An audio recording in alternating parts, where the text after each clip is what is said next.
Well, next on the line, we've got the novice welterweight belt, the champion Anthony Ayinde, the challenger Ashley Danzy, and these two have a bit of history, don't they, Ross? A cracker. The champion, the southpaw in the dark trunks, the challenger Ashley Danzy wearing blue and white.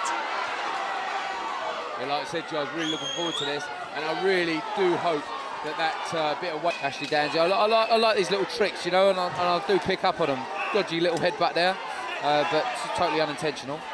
Total opposites here as well. You've got Danzy hands up, tight, coming forward, throwing shots. And you've got Ayinde moving, bouncing, flashy, hands down. You know, it's a good clash of styles, isn't it? I said about a fight earlier. You know, the jab is crucial. You know, your distance finder. And now that, well, saying that, they're both so close. It's unbelievable. As well, such contrasting styles. Two good hooks there. Yeah, you see, you know, this is where you look at this fight. Different people will see it in different ways, absolutely. Massively, but you look at it as well. You got Anthony Ayinde, for me, probably nicking the first two, where Ashley Danzy taking over the last two. What happens here? This is, could there be a fourth?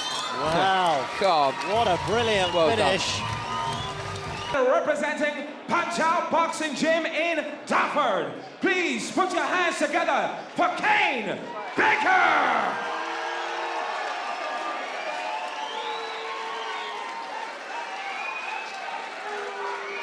And standing across the ring in the red corner is the defending champion, representing Cool Hands Boxing Gym in Kingston, Anthony Ayinde!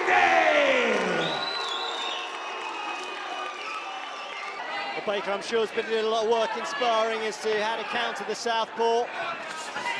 Well, I can tell you how to do that, Phil. You throw the straight right hand through the middle and come back with a left hook over the top.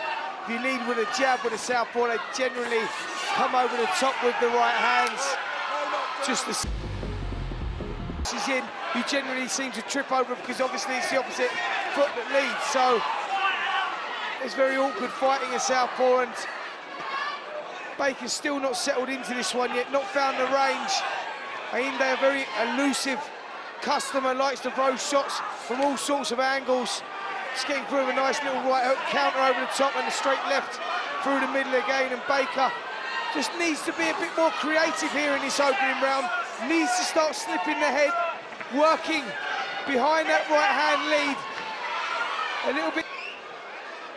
Well, interesting that of the two, it's the challenger who has the unbeaten Queensberry Boxing League record, but he's only had a couple of fights to date. Ayinde with a little bit more experience in the league, and that defeat that he suffered to Danzy has been avenged. But here comes, well, Baker and Ayinde, they're both going for it in the second. Well, it's a better start here from Baker, but he's got to be careful. He doesn't get caught coming in because he's a little reckless with his attacks. He's rushing forward in straight lines with not a lot of thought about what's coming back. And Ayinde, as we know, can bang with either hands. He's got to be careful, Baker, but a much better start here in this second round. Wonder if he got the hurry up from the corner there. He was a bit pedestrian in that first round, Kane Baker. Came out flying in the second, but as Spencer Oliver said, he's got to be careful not to drop his guard because Ayinde has the nous, has the know-how, and has the ammunition to make him pay. Certainly seems to be a bit more variety from Ayinde at the moment. Baker's tactics are pretty upfront and obvious to see, and so far Ayinde has managed to counter them pretty well. Yeah, he's the better boxer of the two. He's the title. You have to go and rip the title from a champion. You can't just steal it. And he's not doing enough in there at the moment.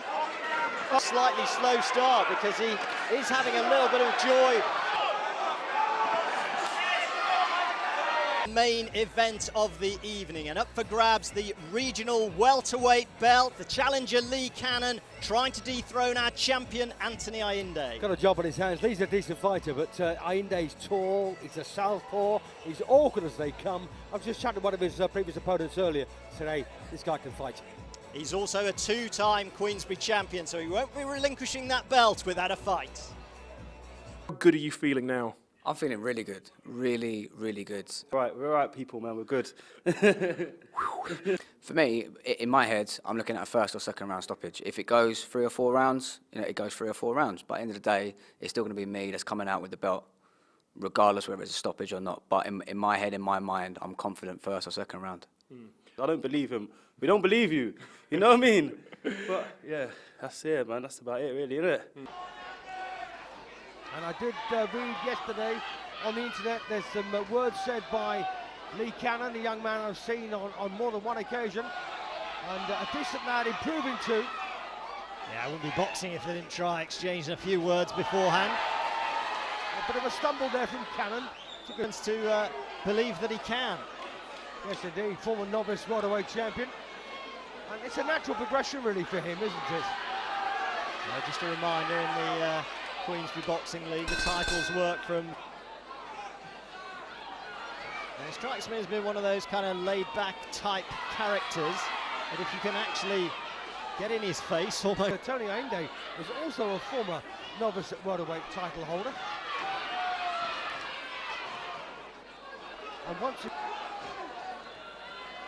Both men got to dig deep here. Cannon covering up as Ainde thrusts forward once more. I'm just going to wonder how now the judges will be taking this holding by Ainde into account.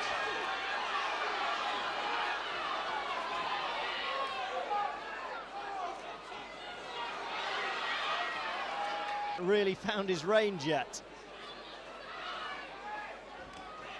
Body shot that time. That one did hit home. Well, there's only seconds to go now. Nice right there from Lee Cannon. And it all ends By unanimous decision.